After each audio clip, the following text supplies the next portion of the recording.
our world's constantly evolving. It's stupid to think that we as people and professionals in business don't evolve with it.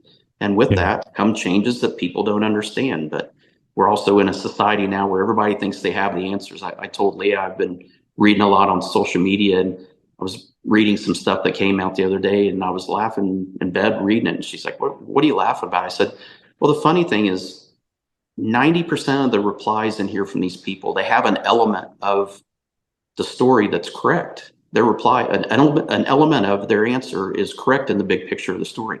But there wasn't one reply by anybody that had all of it right and had the whole Right. picture. They have elements and pieces of it, but they don't know. So that's the sad part about social media is everybody thinks they know, but they only know what they know, and they make their decision 100% off of what they know, and that's the way we're supposed to do it. But there's always more to the story than what they know. Yeah. Kyle Busch came on this program and talked about how long he wants to race, and the world blew up after he said what he said, and 90% of what was said was incorrect afterwards. Yeah, Social it media. always is. It It always always is. is. I know. It's Yeah. from the media side, and everybody thinks I hate the media. I still have great friendships in the media with the majority of the people I've worked with in my life.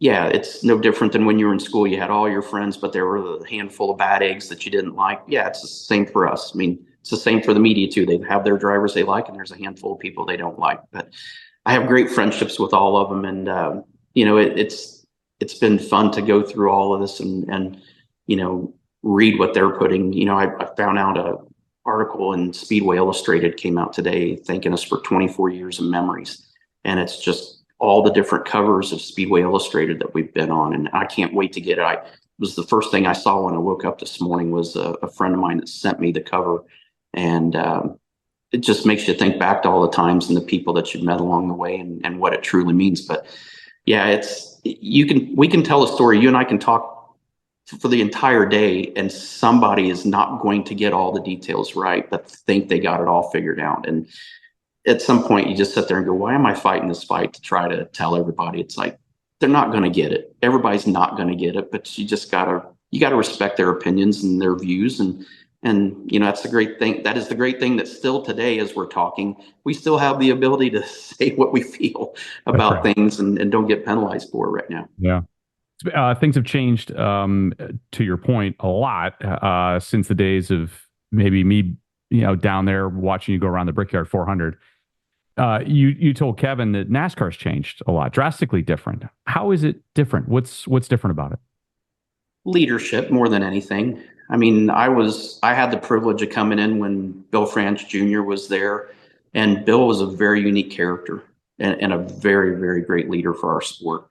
But I think a support system that he had, I think his number one support system was Mike Helton.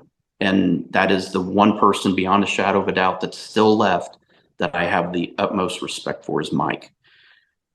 Mike helped me grow as a person. Mike is one of three people that I credit being the three greatest people that have ever come into my life and helped shape me as who I am as a person today and as a man today. So I have the utmost respect for Mike, but there's people like Bill France that we lost. We lost Jim Hunter, and Jim was somebody in the media that absolutely had a great way of explaining to drivers, just like Mike Helton did, of why things are done the way they are and how it all fits in the big picture. There isn't anybody there now that remotely comes close. You talk to people that are there now and you talk to officials that are there, and these are high officials in the company. And when you talk to them, it's like they're just trying to keep their job. They're worried if they make the wrong decision that they're going to get in trouble for it and lose their job. That's the feeling you get when you talk to them. The leadership is way different than it was. The direction it's going, and I say this from a standpoint. I've been an owner in the sport. I've been a driver in the sport, but I'm still a fan of the sport too. 98% of the race fans have no clue. They don't know the stuff that I'm talking about off the side that are the elements that I don't like. They see what they see during the race on Sunday on the broadcast, and that's fine. That's totally fine.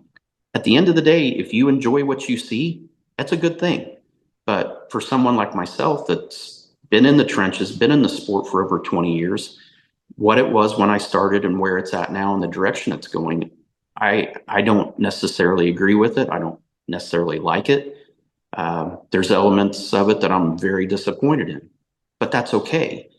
Not everybody has to agree on it, but for me, that's why it's the right time to make a change. Um, that's not why we're making the change, but it's okay with me that it's happening now because of things that have happened as the years progress. The charter agreements are a joke. Um, and if people aren't smart enough to read between the lines of when someone like Rick Hendrick says, I just got tired arguing with him, do you think Rick Hendrick runs his business and in negotiations just says, I'm just going to sign this agreement because I'm tired of arguing with you? Rick Hendrick's never done that a day in his life. So if people aren't smart enough to read between the lines and figure out what that means, Yeah. then you're all missing the whole big picture all by itself. So it's just an area that I don't want to be a part of anymore. I'm a purist. I'm an old school guy when it comes to racing. Um, I love reading the fans' perspective on all this stuff that's going on with 2311 and front row and a lawsuit and this and that. I really have enjoyed reading the fans' perspective because, like I said, there's a bunch of these fans that they're on top of this. They don't have all the details right, but different ones have different pieces of it right. And if you can get them all to listen to each other long enough, they might be able to put all those pieces together and really get the true story.